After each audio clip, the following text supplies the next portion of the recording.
Alhamdulillah, wassalatu wassalamu ala rasulillah wa ala alihi wa sahbihi ajma'in. We start in the name of Allah, the most gracious and the most merciful. May the peace and blessings of Almighty Allah continue to be on our Prophet, the messenger of Allah, our role model, Muhammad sallallahu alayhi wa sallam. And may the peace and blessings be extended to cover all members of his family, as well as all of his companions, and everyone that follows in their footsteps until the day of reckoning. My dear brothers and sisters in Islam, participants in this 4th edition of that annual event, business the way Almighty Allah wants it. I say unto you all, Assalamu alaikum wa rahmatullahi wa barakatuh.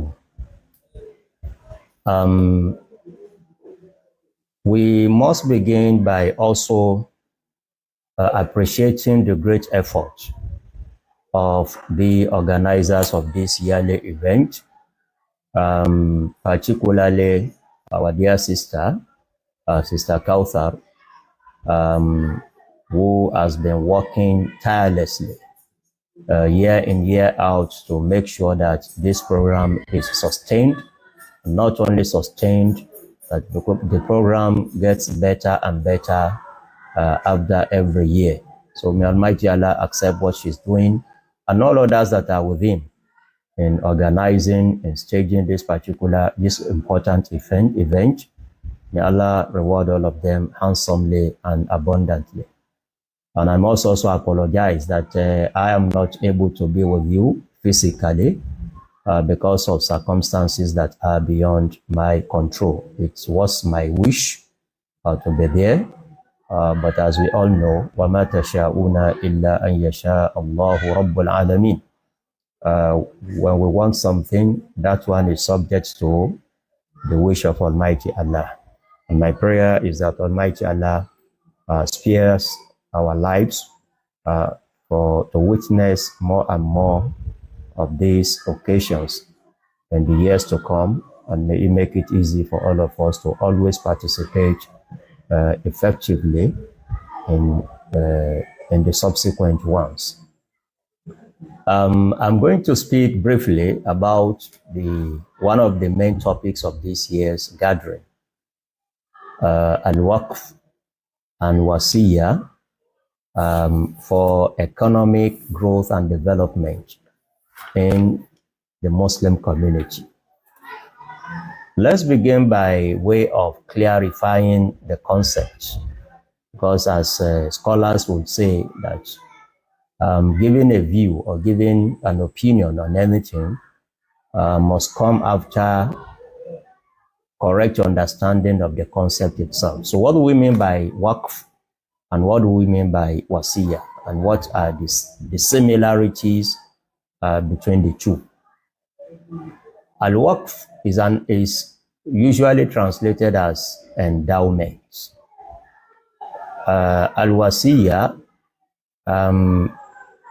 is also a form of endowment or a form of charity. But unlike Waqf, it only takes effect after the death of the donor. And that is a major difference between Waqf as a form of charity and Wasiyah as another type of charity. Where you are alive, you can give away anything of your wealth, of your property, voluntarily, and that will take effect immediately, not waiting for the time of your passing on.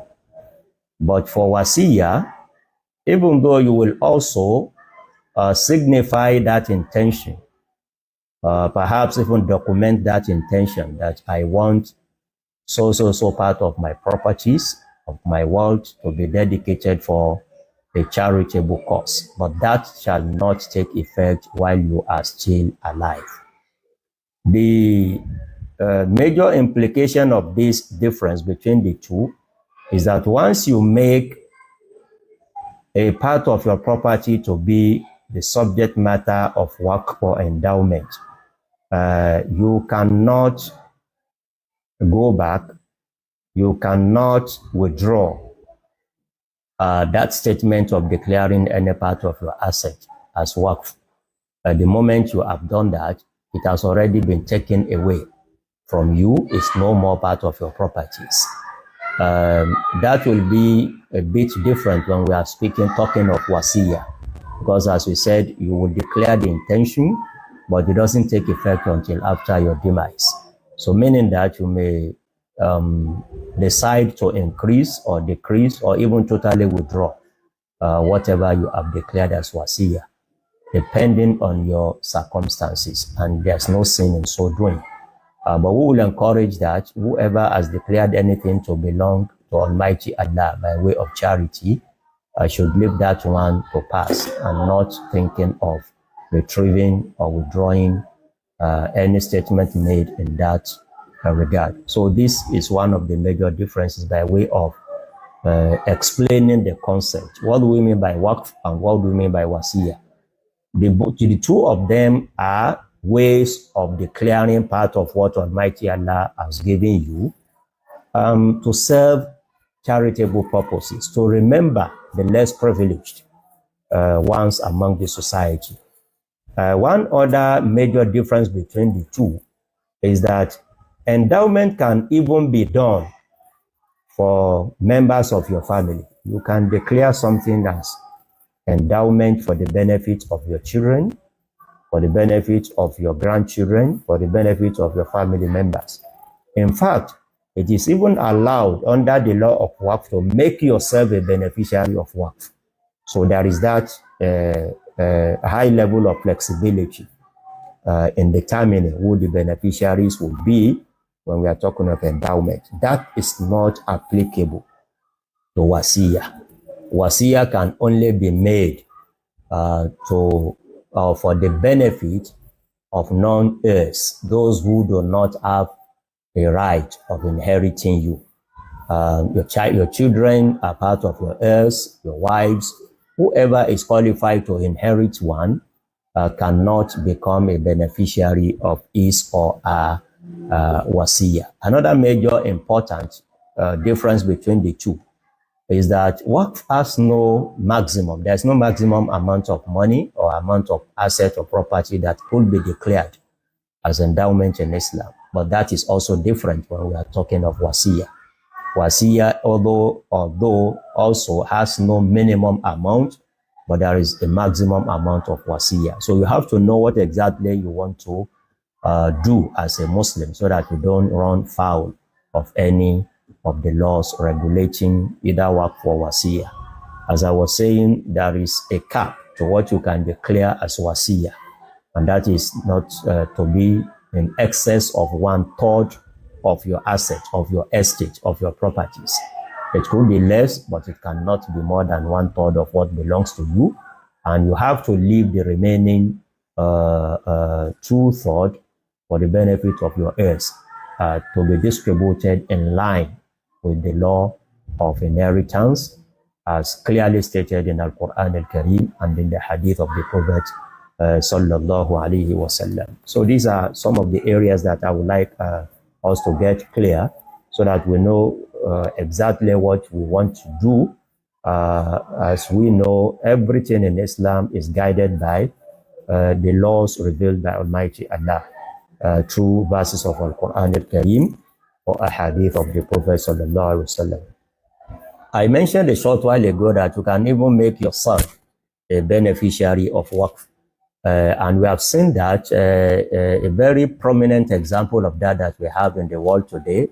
I think we should mention that should serve as a source of encouragement to wealthy individuals among us who may also want to emulate that very good gesture and practice. One of the wealthiest people in the world today, one of the richest men in the world today, is the owner of the biggest bank in Saudi Arabia, Sheikh Sulaiman Al-Rajihi. For those of you that have been to Saudi Arabia, there is no city or town in Saudi that will not that will not have a branch of a Rajihi Bank. So I'm talking of the owner, the chairman of Rajihi Bank, who declared some few years ago a huge part of his assets and properties amounting to around $15 billion, 15 billion US dollars. He declared it as being endowment for the benefit of less privileged ones, poor ones, people in need all over the world while he's still alive. And he said, I have also made myself one of the beneficiaries. And that is why he jokingly say it anywhere now that Raji, doesn't own anything apart from the clothes that I'm wearing, because he has made it that way that he will also be benefiting, feeding himself, taking care of himself as a beneficiary of his own endowment. But the moment he dies, that one will stop and everything will now go to charity. So that's a very good example. But if you are to do that one, we must also have, because everything is regulated in Sharia. You must not declare your entire asset as Waqf to the detriment of your family members, of who are eligible to inherit you. What this man, Allah reward him abundantly, did is that it took about, I think, around $7 to $8 billion of his wealth and gave it to his children, his wives, before declaring the remaining $15 billion as endowments. So that's a very good example that people are really working towards having the best of places in the hereafter. And this is the beauty of it all. What Almighty Allah has given you is an opportunity for you to buy a high place for yourself in the hereafter. And this is one of the reasons why we must take this issue of endowment, this issue of charity by way of Wasiyah or Waqf very, very seriously, especially those among us that Almighty Allah has blessed with resources that will enable them to do that. Almighty Allah says in Al-Quran Al-Kareem, لَن تَنَالُوا الْبِرَّ حَتَّى تُنْفِقُوا مِمَّا تُحِبُّونَ. You aspire to be a dweller of paradise. You aspire to have a lofty place in Al-Jannah, but you cannot achieve that until you spend part of what Almighty Allah has blessed you with. And look at the beauty of Islam, how easy, how simple it is to practice. Allah says, mimma, out of. Just take a portion of what you are given, not all. In another verse of Al-Quran Al-Kareem, Allah says, يَسْأَلُونَكَ مَاذَا يُنْفِقُونَ قُلِ الْعَفْوَ. They will come to ask you, you have encouraged us, advised us to do charity, to remember the less privileged ones in the society, the poor ones, the needies. What should we give them out of our property? And the Prophet ﷺ, this verse of Al-Quran Al-Kareem says, قُلِ الْعَفْوَ. Tell them it is only what remains after satisfying your own need and the need of your dependent. So it's not going to be at the expense of what you are to reserve for your family members while you are still alive, or even for them to inherit you legitimately, as is the law of Almighty Allah. In a hadith of the Prophet sallallahu alaihi wasallam, and that is the authority for Wasiyah in Islam, a companion of the Prophet sallallahu alaihi wasallam asked him whether he could declare his entire property as sadaqah, as charity. That companion was Sa'ad ibn Abi Waqqas radiyallahu ta'ala anhu. The Prophet sallallahu alaihi wasallam discouraged him. He said, okay, can I go to the extent of giving half of my asset in charity? He also discouraged him. And then after that, he asked of whether he could declare 1/3. And that is what becomes the law today, that 1/3 is the maximum of what you can give away, especially after your death. You must leave something for your heirs, your family members that are qualified to inherit you. It's far, far better for them to live a good life after you have gone. They will be praying for you. So Islam has set a balance for everything. When we ask people to donate, we ask people to declare part of their asset as charity. That should not be at the expense of discharging their duties towards their dependents, their family members, and even their heirs in any event of death. So this is, in summary, the concept of Waqf as different from the concept of Wasiyah. If you want more details, you can approach scholars in your environment to tell you more about details of how to go about managing, running a Waqf or Wasiyah. But the point we have made clearly now is that it is highly recommended for you, if you are so blessed, buy a place, a very high place for yourself in the hereafter through what Almighty Allah has given you. You know, that is how He directed us. In another verse of Al-Quran Al-Kareem, وَابْتَغِ فِي مَا آتَاكَ اللَّهُ الدَّارَ الْآخِرَةِ. Seek the house, the home of the hereafter, that is Al-Jannah. Seek a place in Al-Jannah with part of what Allah has blessed you of resources in this world. وَلَا تَنْسَ نَصِيبَكَ مِنَ الدُّنْيَا. So having said this, let me now go to what I think is more relevant to the topic of this year's conference or gathering. How do we now translate the Waqf properties, the Wasiyah asset, when people have declared part of their asset has been endowment or Wasiyah? How do we now turn all this into tools of economic empowerment, into tools of economic growth and development for the Muslim Ummah, for the Muslim community? That requires effective management of these resources. And Alhamdulillah, today we have so many models that you can just choose. Many models that are all supported by authorities of Sharia in modern ways, more effective way of managing Waqf, of managing Wasiyah in a sustainable way. Because what we need is what will be sustainable, that will even go beyond your generation as the first set of beneficiaries. When you benefit, you allow others that are coming after you to also take advantage and benefit from what has been declared as well. So it requires effective management, as I've said. And one of the models that are available that you can copy from today is what we know as cash Waqf. Instead of giving a Waqf for people, let's say, for example, you have an estate somewhere, and you declare some units of the estate, maybe some apartment, as being the asset, as being the Waqf asset, or even as Wasiyah asset.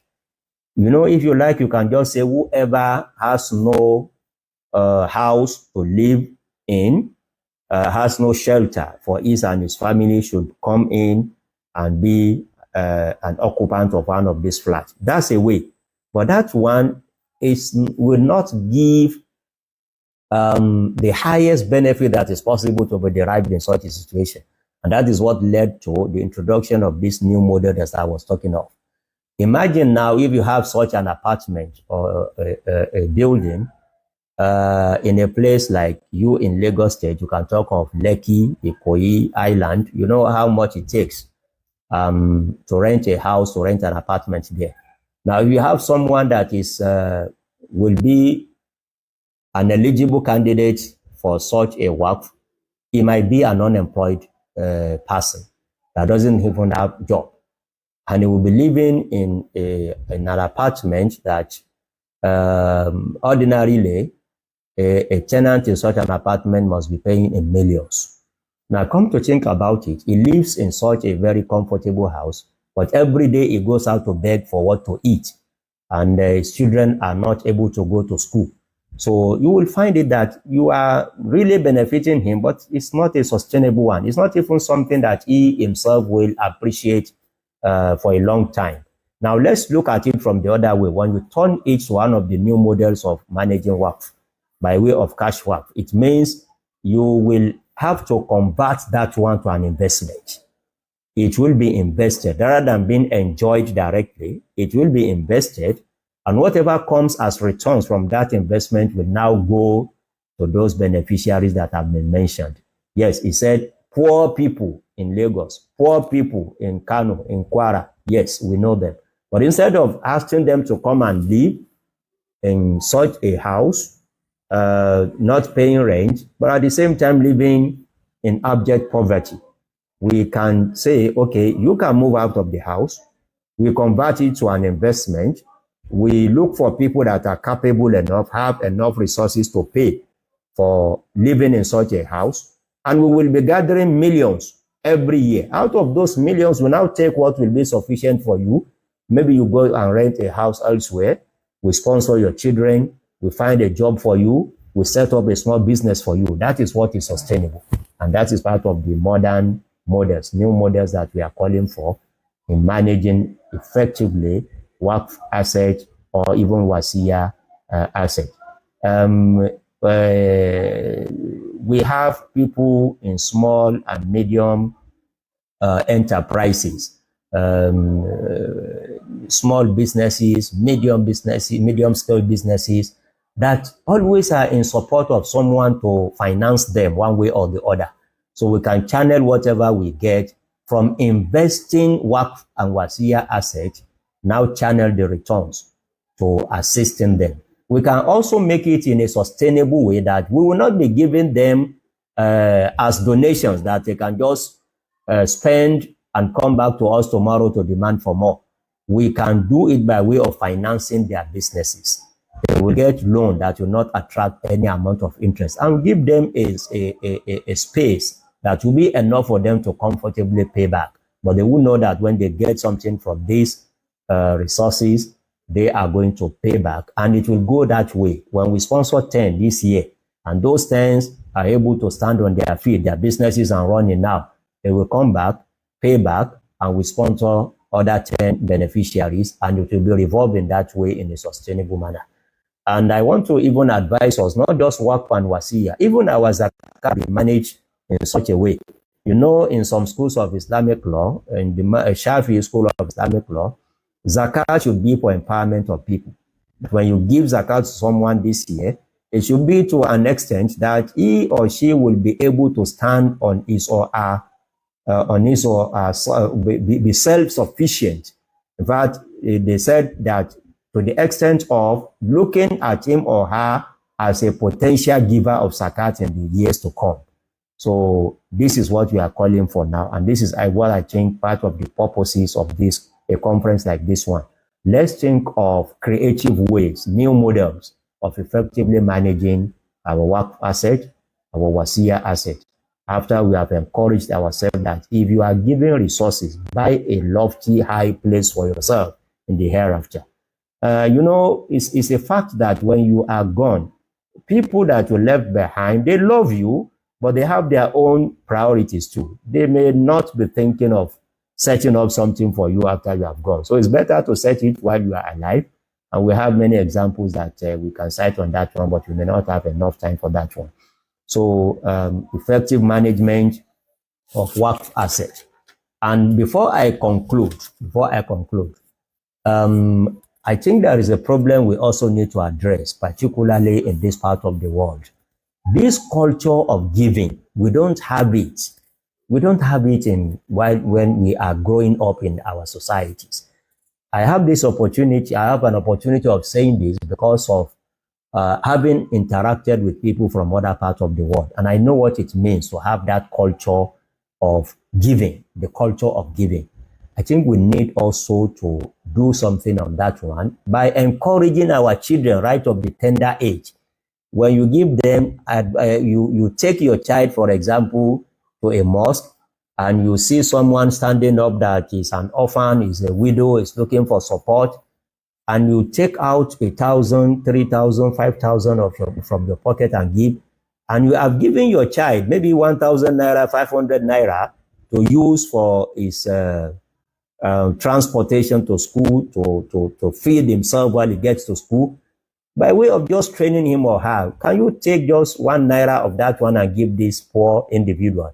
So it's a way of training. We need to train ourselves, particularly the younger generations, because I don't see that culture as being well established in our society, unlike what we witness in some other parts of the country. Even this country, I can assure you that I have friends all over Nigeria, and I can say that people in the northern part of Nigeria have this culture better than we have in the southern part of the country.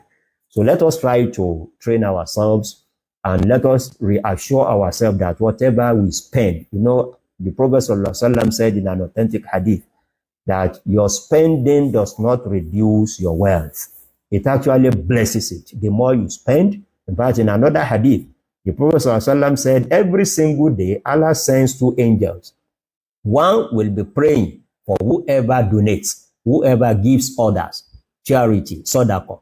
And the other one will be cursing whoever is stingy, not spending, not giving, not remembering, remembering the less privileged ones in the societies.